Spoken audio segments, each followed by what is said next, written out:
Welcome to Caffeinated Flicks. Where we drink coffee and celebrate diverse directors. I'm Celeste. And I'm Kenzie. This morning, we've been having some technical difficulties, which always puts us off to a great start. But at least we got our caffeine first. Thank goodness. Can you imagine how cranky we'd be if we didn't have caffeine and had to deal with this? Very. Yeah. So we went to Cold Water Coffee in Avondale. What did you think of it? I liked it. I feel like matchas are a hit or miss, like different places, and I really liked it. Yeah, I completely understand. I get that. I really like theirs as well. Got it. I like the fact that it's unsweetened, as we've talked about in a previous episode. But today I got really brave and I decided to try matcha with espresso in it. And it was actually pretty good. Like I told you earlier when I got it. I'm not sure if it's because I drank basically the espresso at the top first or what have you, but I really enjoyed it. Like those ice creams. What are they called? Neapolitan ice cream. I was like for you. Yeah. I mean, I really like how it looked too. I think it was really pretty. Like to me, it reminds me of like a macchiato, like the Starbucks like caramel macchiato, not like a real Italian macchiato, but Can macchiato. exactly. So today we are doing Alfonso Cuarón. Hold on, let me try and say this. Alfonso Cuarón. There's my hesitation. We're discussing his movie Gravity. So some fun facts about Alfonso. He was born at the end of November, so this makes him a Sagittarius, and he was born in Mexico City, Mexico. So as you pointed out, this is our second Mexican director. And he apparently always wanted to be either a director or an astronaut. So that makes a whole lot of sense as to why he did Gravity, because it's a combination of the two. His mother... Oh, sorry, go ahead. Oh, no, you're good. I did that by accident. Oh, very helpful. So his mother, like all true artists, his mother didn't support his idea of him going into cinema. So he studied philosophy when he went to college. But then in the afternoons, he attended the Centro Universitario de Gráfico. He is the first Mexican-born director to win the Oscar for Best Director, specifically for Gravity. And he also accepted the Golden Globe Award for Best Director in 2014 for Gravity. And at this award acceptance, he apologized for his poor English, especially to Sandra Bullock, for scaring her on location during his production, because he told her, "I'm going to give you an earpiece." And apparently it initially sounded like, "I'm going to give you herpes." Oh my God, that's hilarious. I mean, I think she only has to be concerned about that if they're going to get intimate, but I could be wrong. So if anybody has seen the movie Gravity or seen any of the trailers for Gravity, you'll know that there's basically no one in this cast. Yeah. It's just Sandra Bullock, like 90% of the movie. Yeah. Basically. If Sandra Bullock is not in the shot, it doesn't belong in this movie. I love me some Sandra Bullock. Right? I do love me some Sandra Bullock. I love her so much. I grew up just watching all of her movies. Right? She was like the queen of rom-coms and just amazing comedies back in the day, in the 90s and early 2000s. Uh-huh. Absolutely. And I think she's making a comeback. What are some of her more recent stuff? I haven't really seen anything since, what was that Netflix show that was a big deal? Based off that movie, or based off that novel. Bird Box. No. Birdcage? Oh, no, Bird Box. Oh, the one with her in it? Yeah, with Sandra Bullock. Oh, okay. Where they can't look outside, like they have to go blindfolded. Did you watch it? Okay. No. Okay. I feel like that's the most recent thing I've seen her in. She was in that recent movie with Channing Tatum, Oh, yeah. I didn't see that. I did not see that. Did you? I'm guessing you did. It's fucking hilarious. It's great. You should watch it. Big maybe. It was really funny. I think you'll like it. It's got a little bit of that romantic comedy meets like Indiana Jones meets just hilarious hijinks. It's funny. Oh my. So just a little bit of Earth then. Yeah, pretty much. Fantasy. Mixed with a little bit of Jumanji. That's a lot. I know. There's a But lot it's going good. on.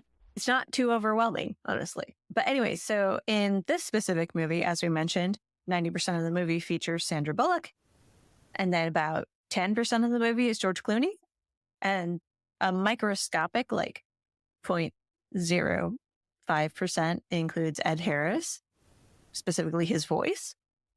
And then we've got 4 other voice actors, essentially, that are playing other astronauts, command center, intelligence people, and so on. So the only people that we ever really see are Sandra Bullock and George Clooney and some extras who play astronauts as well.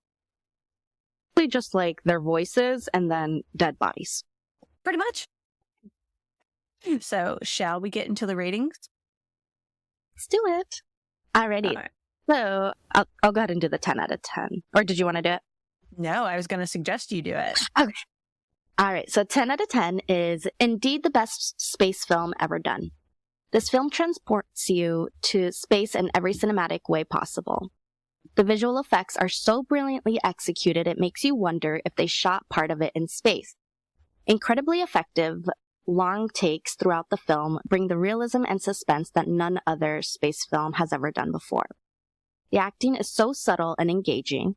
Sandra Bullock deserves another Oscar after this, as well as the Best Director for Alfonso Cuarón and cinematography for Emmanuel Lubezki. I can't recommend this film enough. Groundbreaking, beautiful, and technically perfect. Film schools will be studying this film in the future. And that is true. I forgot what kind of cinema class it was in college, and Gravity was one of the films that we studied. That's so cool. Yeah. What aspects did you use this movie to study it for? I do not remember. Clearly, it was very impressionable on you. It was, yeah, Kenzie, this was like when I first got out of high school, college. That was like 10 plus years ago. Oh my gosh, that's so funny. I will say, I believe The Martian is a better space movie, but to be fair, it stood on the shoulders of the space movie because that one didn't come out until 2015. The Martian was a good one. I remember that one. Yeah. Love that movie.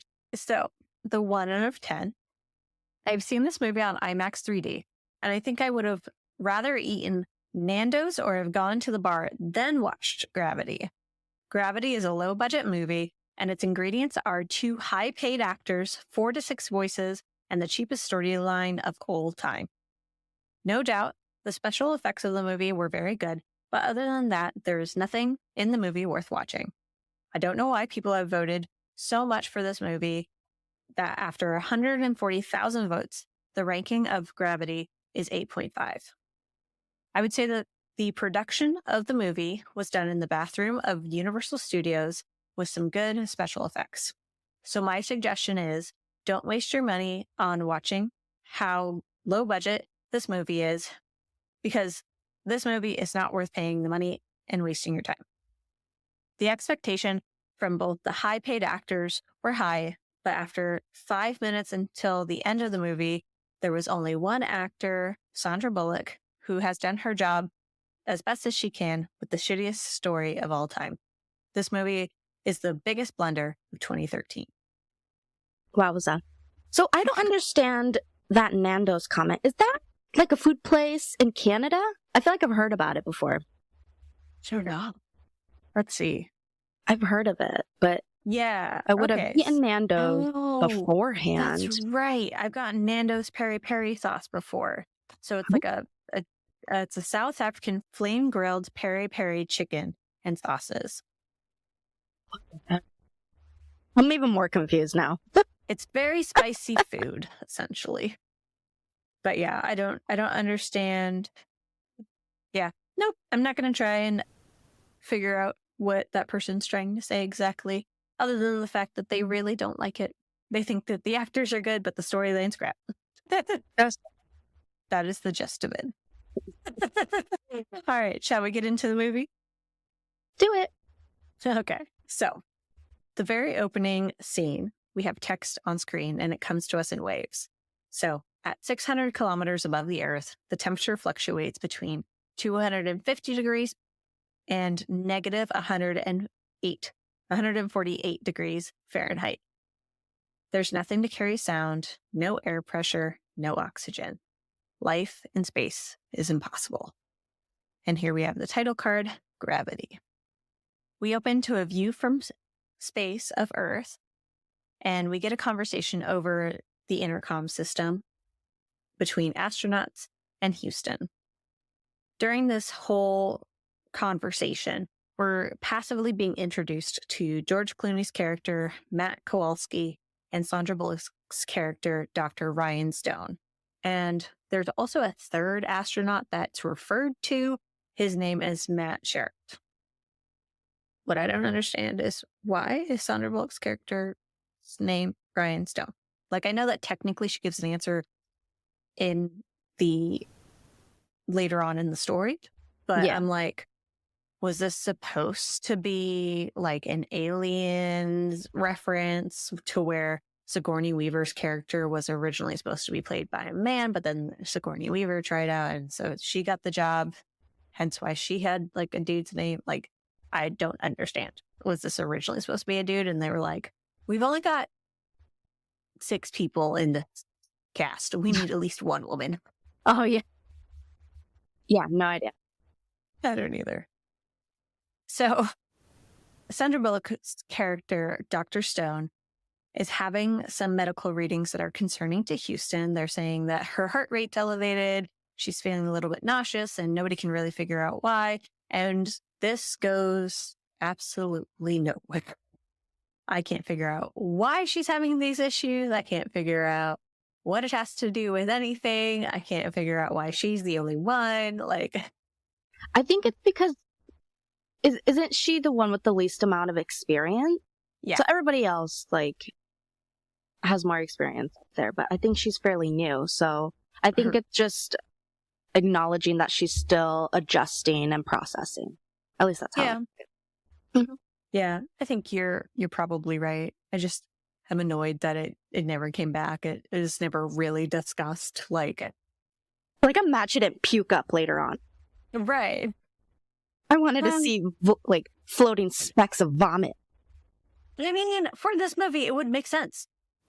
So anyway, we have all 3 of the astronauts hanging outside of some kind of spacecraft, and they're fixing it up while Dr. Stone is fixing up one of the pieces on the outside of the spacecraft itself.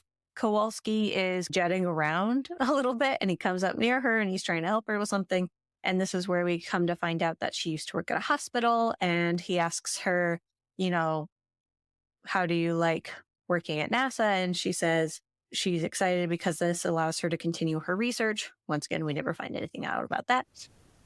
And this is also where we find out her training to be an astronaut was only 6 months. It was like very little. Right? Oh my gosh, I can't even imagine. Terrifying. Yeah. I wonder how long it took them to get ready for this movie, because like just the amount of movement that they had to do, and the amount of like upside down and just like ways that they were grown. Maybe it was the 6 months also. Maybe that's where they got just that like, from. this seems realistic. It's fine. So the Explorer is the spacecraft that the team is a part of, that they came up on, and they have all been informed that a Russian spacecraft has been blown up and debris is heading their way. So Kowalski says to Stone that you can't beat the view, and he's referring to looking at Earth from space. And he asks her what her favorite thing is about being in space, and she responds, the silence, which just spawns, enjoy the silence for me. But that's because I love 80s music. So anyway, as Kowalski is telling Houston a story, because apparently this is a characteristic of Kowalski. He likes to tell a lot of stories and often repeats the same ones over and over again. He says that Houston says that there's an emergency and that they have to return to the Explorer as soon as humanly possible.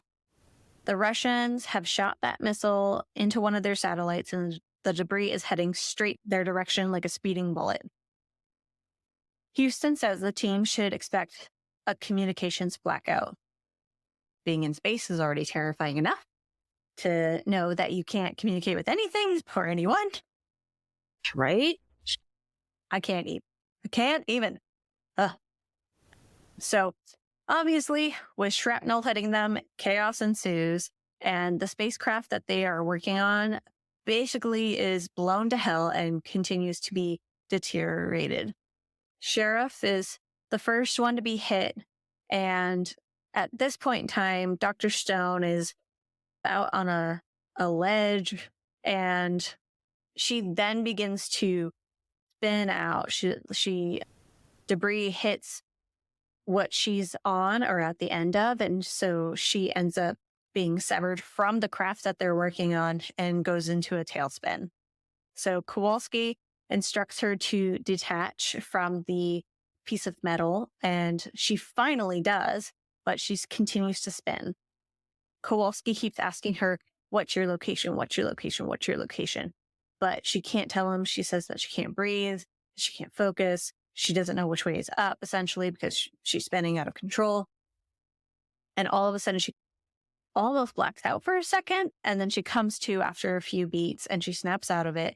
And she finally slows down in her spinning, and she relays to Kowalski that she has a visual. So, of course, sorry, go ahead. No, you're good. I'm sorry. Did you watch this movie? You said you didn't watch it in theaters, right? What? This one? No. This one, yeah.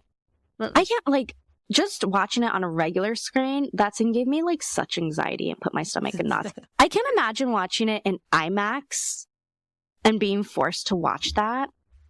Yeah. This movie stressed me out so much. You knew how, I was not looking forward to watching this movie again.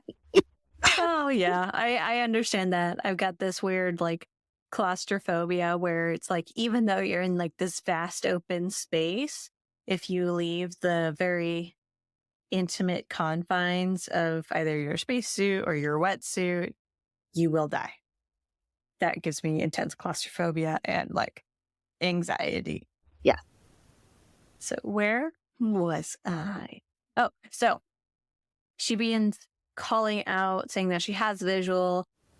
And of course, right as she's figured out where she is, nobody's getting back to her. And after a couple of stressful beats, Kowalski finally answers her, asks her, I can't see you. Can you please turn on your light? And so she does. He asks her for her status. She says that she's got 3.9 psi and 8% oxygen.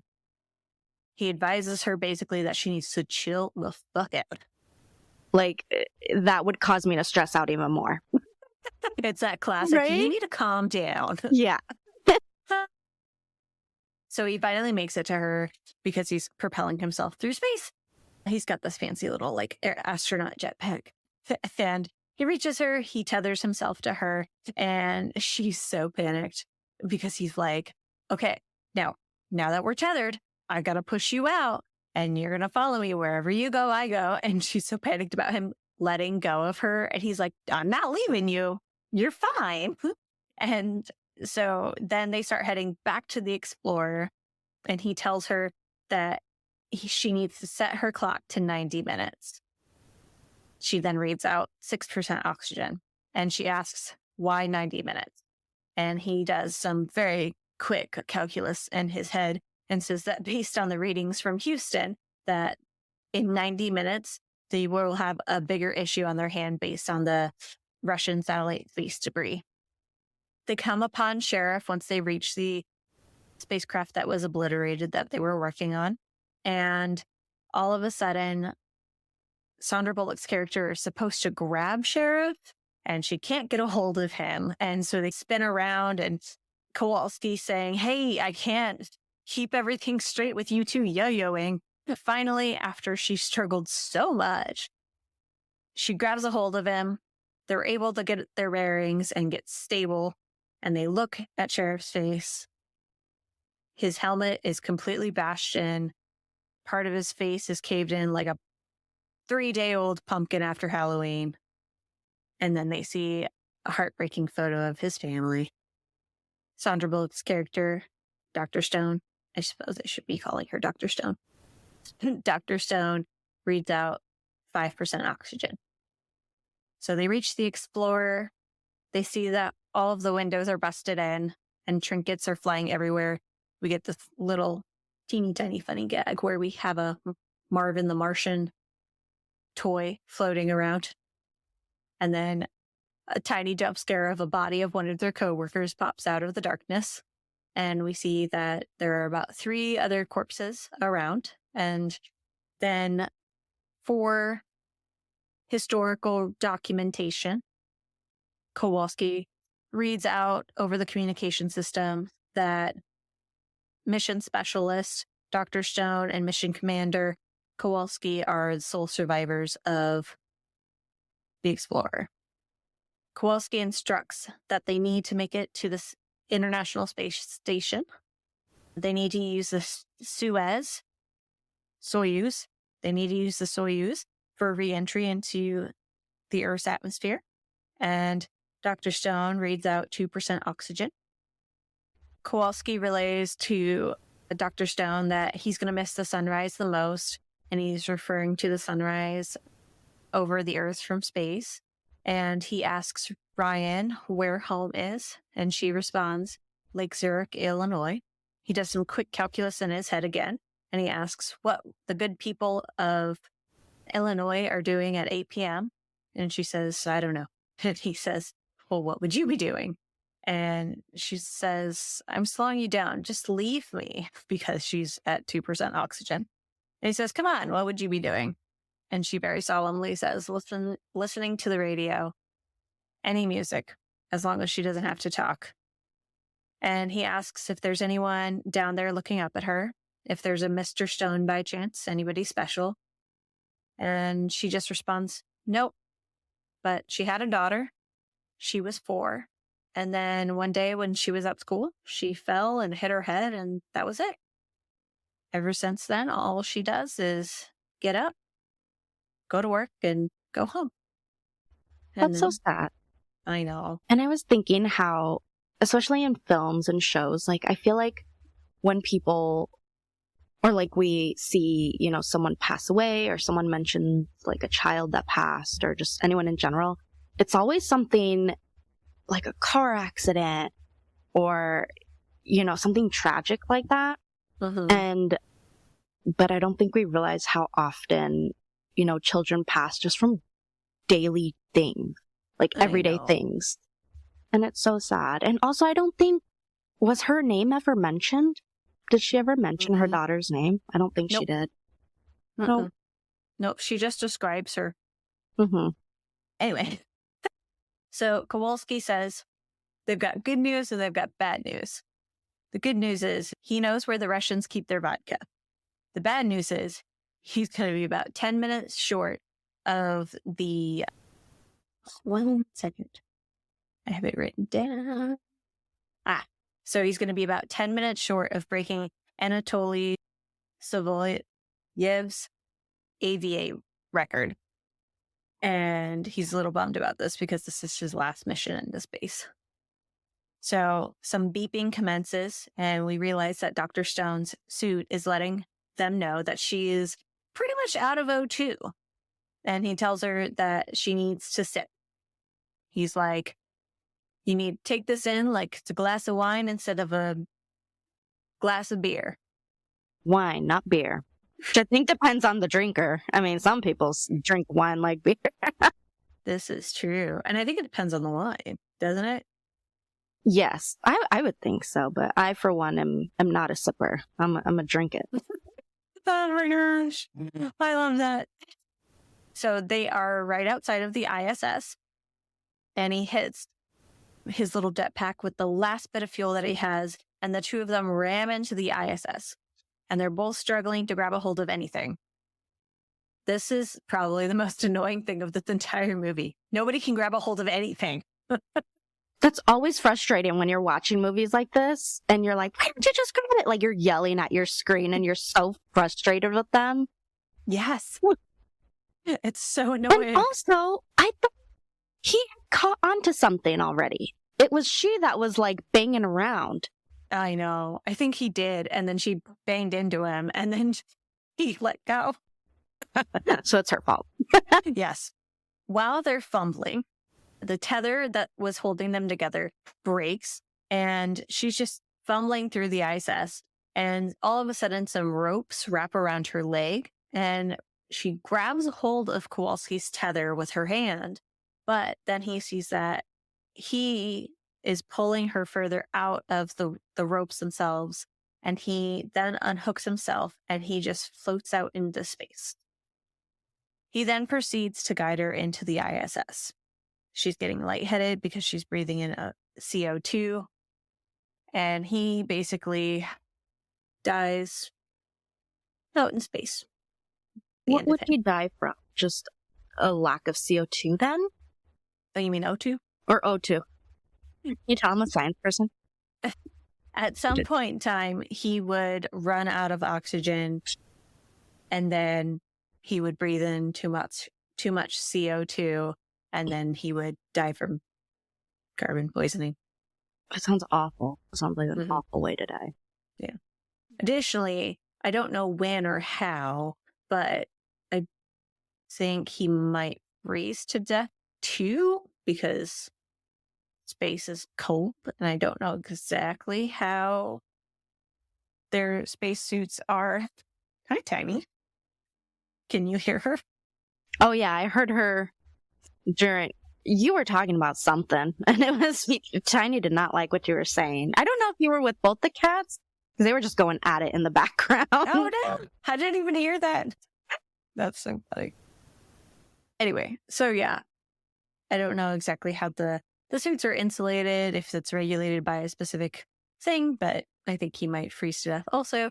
But it also depends on whether or not his suit is ever punctured, and especially with rampant Russian space debris, that's likely to happen. So he says that the Soyuz won't make re-entry, but to the west of her, there's a Chinese station, and there they have another vessel that can get her to re-entry. He asked her, much to the question that I had earlier, what kind of name is Ryan for a girl? And she responds with a response that resonates with our Whale Rider episode, that her dad wanted a boy. And then he says that the good news is that he's going to break Anatoly's record. And the last thing that he says is that the sunrise is beautiful over the Ganges. We begin to get a first-person view of the final fumbles that Dr. Stone takes to get to the airlock. She finally makes it in, and she's so painfully waiting for the airlock to seal so she can finally get her helmet off to breathe in some more oxygen. That happens twice throughout the film, where she opens an airlock and it like just busts open. Every time I'm like, how did that not send her flying? Like, how did she hold on to that? Especially one of the times when she's extremely lightheaded. Right. That is an excellent question. Yeah. Well, she promptly gets her suit off so fast. Like when you come home from a hard day of work and you whip that bra off. And then she commences passing out.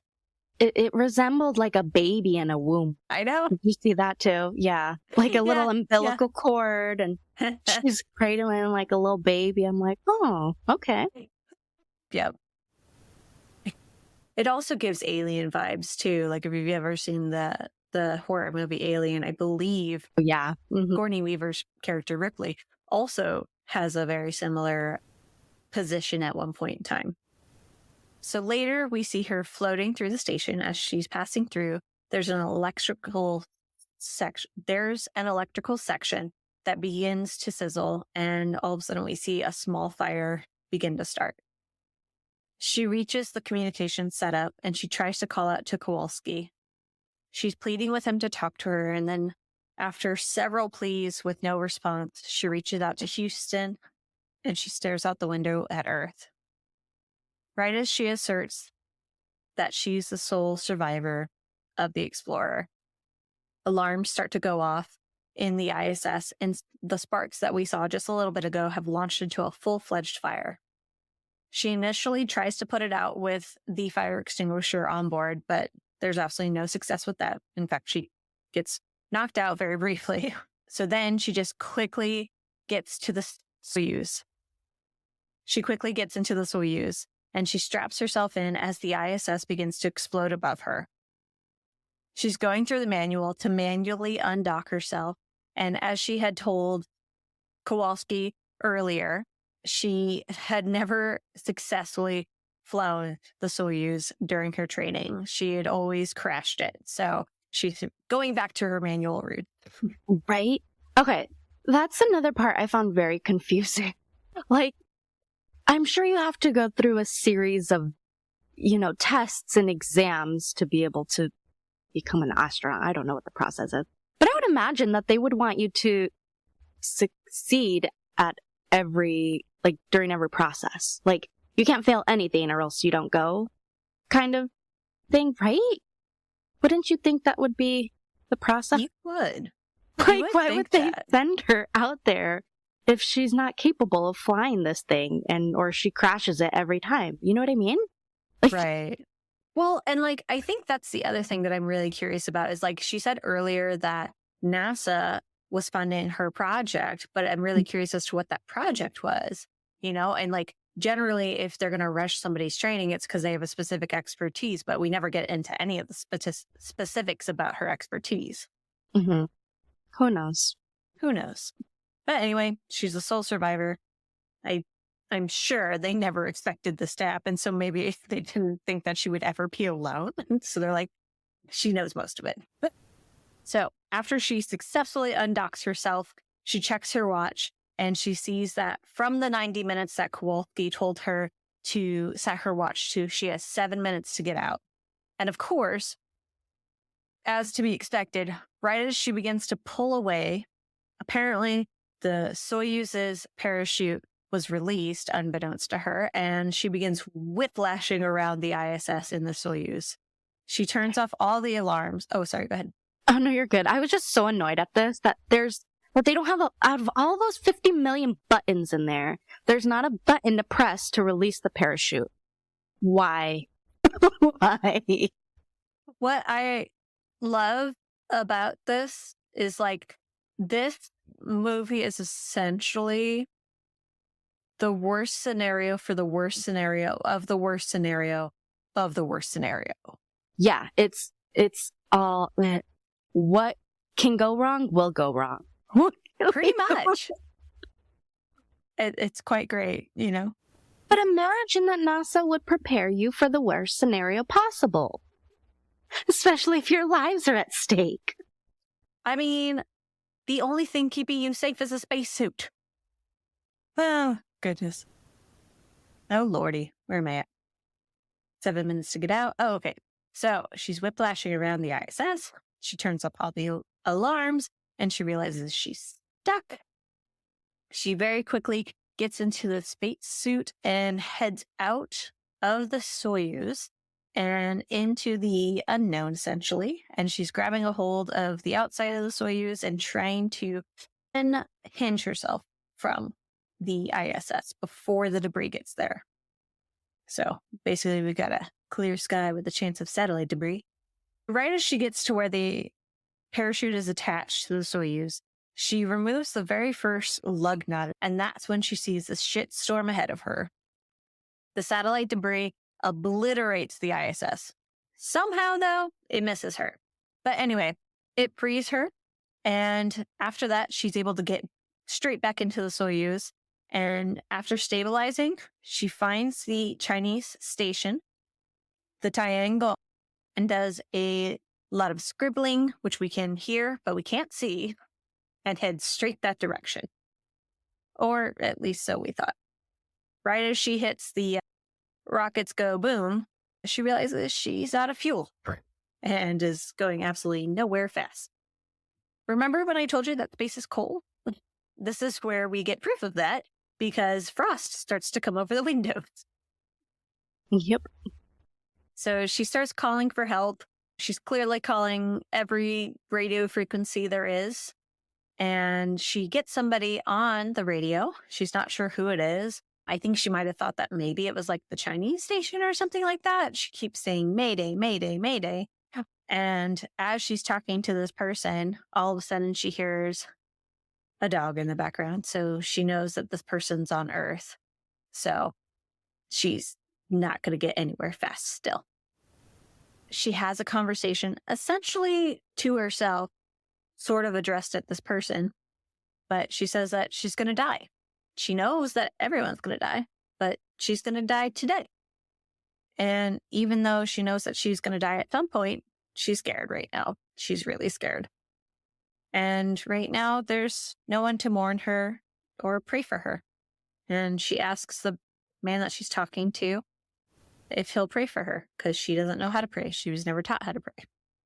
And then she hears a baby fuss over the radio, and the man on the radio is singing to the baby a lullaby in little hushed tones. At this point, she begins to turn off the O2 and the Soyuz. And as she begins to be lulled to sleep, she sees Kowalski on the outside of the Soyuz door. He opens up the door and flies out into the vacuum of space. And then all of a sudden, the door is there. And as she turns to her left side, she sees him sitting right next to her, helmet off, and he begins to turn on the O2. He asks her, what are you going to do? How are you going to get to the Chinese station? And she says, I'm not going to. I've tried everything. And he's like, did you try the landing jets? And she says, no, I told you. I've never tried the landing jets before. I've never been able to land. I've always crashed. And he then goes into a little bit of a monologue saying, it's easier to turn everything off, close your eyes, and tune everyone out. It's safe, but you got to keep moving forward. And at this point in time, she comes to, she looks over to her left, and he's gone. And she hears that the beeping is louder and louder, and she turns the O2 on real fast. So basically, she's been asphyxiated at least twice. So fun fact, this scene of George Clooney coming back into the movie very briefly was apparently George Clooney's idea. Really? So he wasn't going to be in it? Like, it wasn't originally in the script, I guess? So he wrote himself in that part? Is that what you're saying? So they wrote something for him, but they kept like fumbling it. And finally, George Clooney was like, well, I'll just take a crack at it. And so he wrote it, and they liked it enough, and they put it in, and they kept it. That's pretty cool. Yeah. So Dr. Stone goes back to her handy-dandy manual. She starts looking for the landing sequence. At this point in time, she's talking theoretically to Matt, and she's saying, that he's going to see a little girl with messy brown hair, and that her mama found her red shoe, that her mama misses her, and she's not quitting, and that she loves her so much. At this point, she hits the landing jets. And this is also when she starts to try and communicate to Houston again. She says the Taigong is losing altitude. And just as the Soyuz pod is about to pass the Taigong, Stone jumps out with the fire extinguisher that she grabbed from the ISS and steers herself toward the Taigong. She finally grabs a hold of the Taigong, and albeit very haphazardly, like she does everything, like she just fumbles around. But she finally gets into the airlock, and more of the satellite debris comes showering down on her and the Taigong. Inside, she goes looking for the Xianzhou. She finds it, and she straps herself in as fast as possible. She's suddenly become very positive, and I don't know if it's all that just asphyxiation, I hear that it launches a lot of endorphins. But she starts to become very positive in this moment. So she straps herself into the Shenzhou, And she has a very brief moment of panic because all the buttons are in Chinese, but she's been told by Kowalski before he was launched out into space that all the buttons are the same. It's just like the Soyuz. I love in that moment, she plays Eeny, Meeny, Miny, Mo with the buttons. That's how she decides what to click. She goes, Eeny, oh, Miny, Mo. Yeah. She clicks one and like some noises start to go off. And then she's like, oh, that doesn't sound good. So she begins to accelerate steadily into the atmosphere. And we get a very long sequence of her and all the different parts of the Tiangong and the Shenzhou flipping and falling and flaming into the atmosphere. She hits a button to decouple the Shenzhou and the Tiangong from each other, and then as well as finds another button to decouple the Shenzhou from one big piece into 3 different pieces where she's in the middle section. And then we see the pod that she's in come harrowing down to Earth. Parts of it are on fire. And she's like, oh, that's hot, that's hot, that's hot. And then we hear Houston coming back online. And before she can even answer, she drops straight into a body of water. So according to my fun facts, this lake that she crashes into is actually Lake Powell in our great state of Arizona. Really? Oh my God, how interesting. And apparently they use the same lake in Planet of the Apes. Oh my gosh. How cool. Right? Awesome. A question I had while watching this was, did this pod already have set coordinates, or was she just so lucky for it to land in water that was close to land? You know, I always wonder that too, but I always do think about the fact that the world, like the Earth, is 80% water. Yeah, so her chances of landing in water are pretty good, but also she could have landed in the middle of the ocean. What would she have done then? So I'm wondering if it already had maybe possible set coordinate? Maybe to Arizona. I guess. I don't know. They're the Chinese are Arizona sounds like a great place to land. I have no idea. So anyway, so she lands in the lake, and while Houston's like, hello, who is this? We need to know who you are. She can't respond because there's a fire right behind the comms, and she needs to get out of there before the smoke kills her. She gets the door off, but of course, because she's just landed in a lake, water starts to rush in and the pod begins to sink all the way down to the bottom of the lake. Can you imagine if you go through all of that and finally make it back home just to drown? Wouldn't that be beyond shitty? It's how she died at the end. I mean, I guess at least she wouldn't have died in space. Nobody wants to die at work. Kill me on the weekend. She's still on the job then. So she and the pod tugged all the way down to the bottom of the lake, and she's finally able to swim out of the pod, and she realizes that she can't actually make it to the top because her suit that she's wearing is weighing her down, so she very quickly tears that off and launches up to the surface. Hopefully it wasn't too deep, so she didn't have to worry about the bends or anything like that. But she looks up into the sky on her back from the top of the lake, and she sees debris from the Tiangong burning up in the atmosphere. She slowly swims to shore, and she collapses onto the bank of the lake. And she slowly comes to gravity and kind of looks like a freshly born giraffe as she starts to relearn what gravity feels like. Her legs are noodles. Which is understandable when you haven't had to use them for a long time. And also to just have gone through such a traumatic event. And that is the end of Gravity. Hey. All right. So I want to know your opinion on this. Is it just me? Or was Sandra Bullock very well toned and defined in this movie specifically? Oh my gosh. I forgot to look how old she is in this film. And I'm like, damn girl, you look amazing. Right? Holy guacamole. Okay, so this movie came out in 2008? 13. 2013. Why did I say 13? Yeah, 2013. And so that was 10 years ago. She's 58 now, so she was 48 then. Yeah. That's amazing. Right? Yeah. She looked fine. Yeah, she did. But yeah, I noticed that too. I'm like, dang, she's super toned and sleek. And she had this really great short haircut too. It worked for her. It does, yeah. But also, I wonder if you have to do that if you go into space. No, I don't think so. I have no idea. Maybe it makes things easier to maintain, possibly. Maybe. If anybody is an astronaut or has ties to NASA, by all means, reach out. We're not that far. Feel if free. If there's any random astronauts that are listening to our podcast from America or otherwise, we will take them.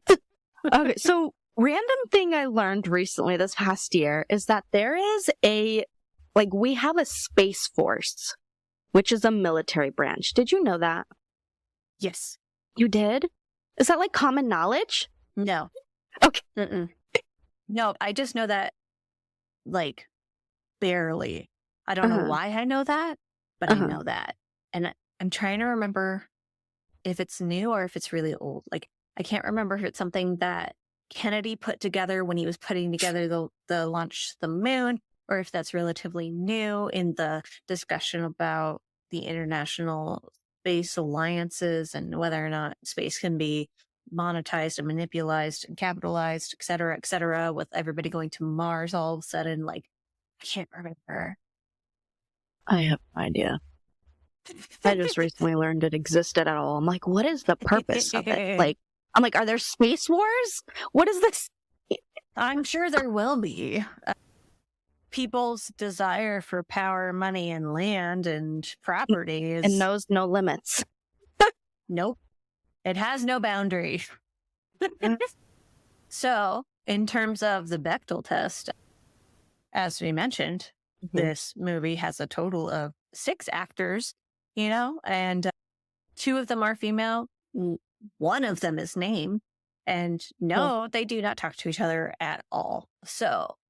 No. To be fair, those other ones had not even a minute of screen time. They had no screen time. Oh yeah, some of them had no screen time. One of them did. We got his question face. Like I said, he looked like a pumpkin 3 days after Halloween. Pretty grim. It was a shocking sight to see. So this is going to be Space Facts with Kinsey now. This is a random trivia for the film. So the space debris debacle is a very real possibility.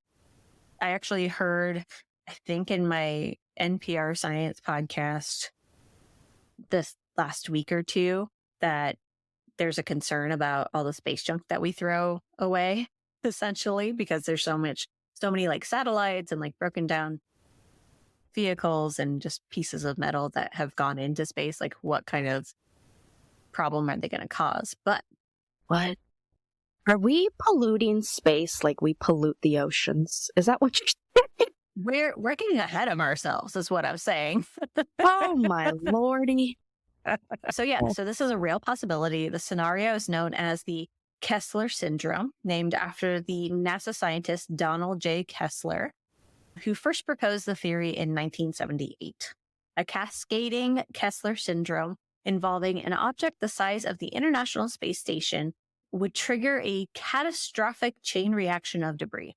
The orbiting debris field would make it impossible to launch space exploration missions or satellites for many decades to come. That's so crazy. Right? So coming back to the Anatoly reference, this is not for a single spacewalk. This is a cumulative spacewalk duration over an entire career. Between 1990 and 1998, Anatoly carried out 16 spacewalks on 4 different missions for a total time of 79 hours and 51 minutes. And then last fun fact for today.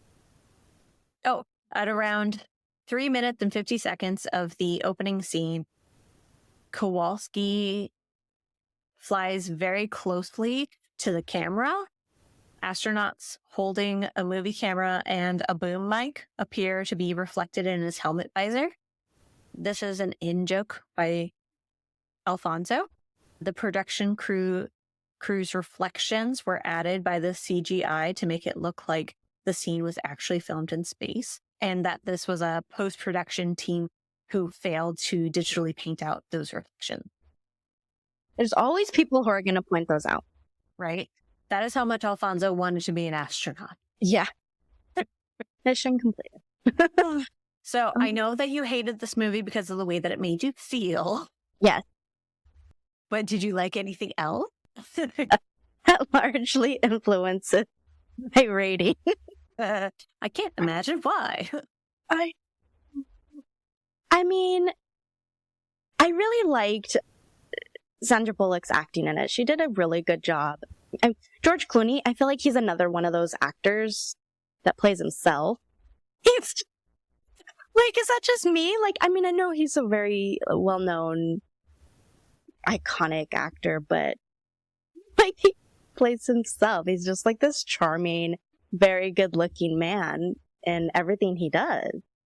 To be fair, I don't watch a lot of his movies, but I just recently saw, I think it was called Up in the Air, with him and Anna Kendrick. Oh, I have no idea what that one is. I'll have to look into that one. Okay, he plays like I think it's a salesman. They travel a lot, basically. They fly a lot. It's Up in the Air. That's the title. Okay. But anyways, it's that same guy, he's that same charming man. But yeah, I really liked the scene where he's tethering Sandra Bullock's character. I really liked that as an acting choice. It just felt realistic, where she like freaks out, and every time like he pulls her, she has like a mini panic attack, and she's like, "Fuck," and he's like telling her to like friggin' save her O2 levels or calm the F down, and she can't help it but go, "Fuck, shit," or like, I did love that. Yeah. That was my favorite thing, and she's just like, yeah. Because, I mean, realistically, if that were happening to me, I would be shaking. My palms would be sweating. I'd be Yes, exactly. That seems like a real honest reaction. So, I love that. Yeah. To your Clooney point, I do also agree. Like, I feel like he just has the same personality in a lot of the movies. You know, Mm-hmm. I think that's really what it is. He plays the same personality. Yeah, that's his typecasting, but he does it really well. So it's worked for him. Because like I'm even thinking of him as like Batman in like the 90s and 80s with Tim Burton. He is arguably, this may be a controversial opinion to some, but to me, he's the worst of the Batmans. To me, Michael Keaton is the best. I love Michael Keaton. I know that so many people love Christian Bale, whatever. That's me. I love Christian Bale. Ooh, I can't. There's something about his face. I just don't care for it. I don't. No. I can't believe you're saying that about my childhood crush, Kenzie. My childhood crush and still crush to every other day thereafterwards is Ewan McGregor. So I know that he's not everybody's cup of tea, which is fine. Oh, yeah. I love him. He's Scottish. Oh, he's so hot. Anyway. Michael Keaton is the best Batman there ever was, in my opinion. And I will stand by that. But yeah, so coming back to George Clooney, though, he has the same personality as Batman. He has the same personality with Men with Goats. He has the same personality in this. Like, he has like the same personality in every movie that I think I've ever seen him in. So, but he does that personality well. Very well. So there's no doubting that. I will give him that. But yeah, I did enjoy this movie. I will say, so I saw this for the third time, and I think I enjoyed it more watching it several times because I think I picked up on more things. But watching it the first time you watch this movie, it's hard because there's so many little things to pay attention to, and you really need to keep subtitles on. there's a lot going on and fast. Yeah. I feel like the intro, it's just like bam, bam, bam. Yeah, the intro was really hard to pay attention to. Yeah. Because there's so much happening. And then Kowalski's telling these stories, but Houston is trying to relay something else. And then Matt is trying to say something. And then Stone is trying to say something. And like, you've got characters that have no names. It's like, what's happening? It's overwhelming almost, but it makes sense when, you know, she's working on whatever she's working on. And she's like, can you just turn that music off, please? Right. I think it was to give us a sense of maybe what she was feeling and thinking possibly. Right. But, and then of course, we have no idea what they're working on or why they're working on it and so on and so forth. So that adds to it, adds to the confusion. Maybe they did that on purpose, just because, like, I don't know. I feel like when there's movies about people's professions and they get too deep into it, you're always going to have people in the audience that are like, that's very inaccurate. So maybe they kept it vague on purpose just to avoid those people. But there were so many buttons. Who's got the button? I don't know. Maybe that's why all the buttons were in Russian and Chinese. Yeah. They're like, we don't want to put in too much research into all of this. We're not astronauts for a reason. I love it so much. Well, cool. We hope that you all enjoyed. Yeah. Thanks for tuning in to another episode of Caffeinated Flicks. If you'd like to get in touch with us, you can follow us on Instagram at Caffeinated Flicks Pod or email us at caffeinatedflicks@gmail.com. And just like every other podcast, we would love it if you could follow us in your podcasting app and give us a rating or review. Your feedback helps us get better. And if you're enjoying us so far, please tell a friend. We'll catch you on the flick side.